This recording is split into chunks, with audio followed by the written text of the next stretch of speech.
Well, hi there, John Jackson again, lease option classes and leasing to buy. I want to do just a short follow-up video to kind of what's taken place over the last week. Last Thursday, I think it was, sent a huge mail out, and of course Monday was a holiday. But apparently the mailings went out pretty quickly because as of Tuesday, the calls started coming in. And so this is Friday morning.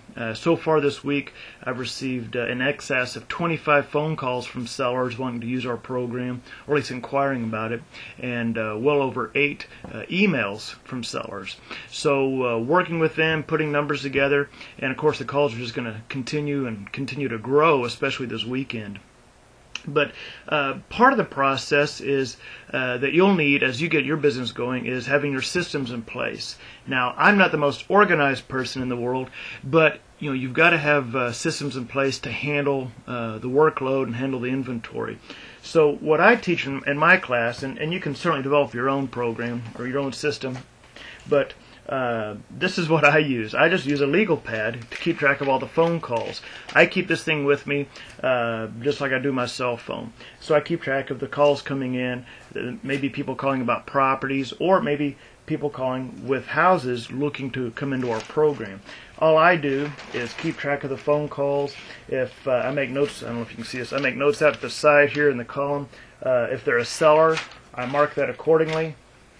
You may not be able to see it, but I mark that accordingly, just so I know to place importance on those phone calls, to make sure I follow up with them, get their information, and get the information to them as far as for their properties. And you can see all these the sellers that have called in the last day. So this is how I keep track of it. Now I have a separate notepad that I've started using that is specifically for just sellers. When homeowners call, I get their information on that yellow notepad normally, and I try to transfer it to this, just call it a seller notepad. The reason for this is this just makes them stand out. They don't get lost in the crowd so much, because in 2 days I may get 45, 50 phone calls easily. Well, it's easy for a homeowner to get lost in the shuffle if I don't keep them kind of to the top, if you will. So I have a separate notepad that I keep all my sellers on. And I keep notes out there as far as whether I left messages for them, sent documents, sent the figures to them. I've got their emails, their phone numbers, and all that information. So I keep it on a separate notepad. Something else I do that I keep with a notepad, every time a homeowner calls, one of the first things I do once I get their information is I pull tax records on their houses, because obviously that's some vital information, such as square footage, year built, all of that type of thing. And so I have tax records on all the houses that the people are calling about, and I keep that together with my seller notepad, again, just to try to keep track of things. Now, I've had some people that graduated from our class and developed their own little system, their own niche. Maybe it was a Excel spreadsheet that they would put everything into, and that's certainly fine. Spreadsheets to me sometimes can be a little tedious, having to be sure to get back to the computer to enter that data.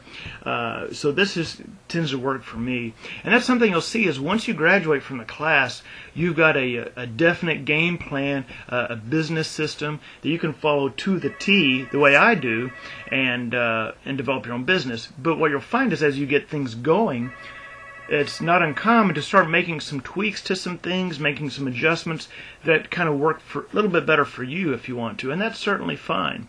So we've sent out the mass mailing. The calls are flooding me. I feel bad. I can barely keep up with them, and trying to get the figures out and the documents out to the sellers, getting the properties in place. We'll probably get a solid 30 or 40 houses, it looks like, just in the next few months. And that number will continue to grow.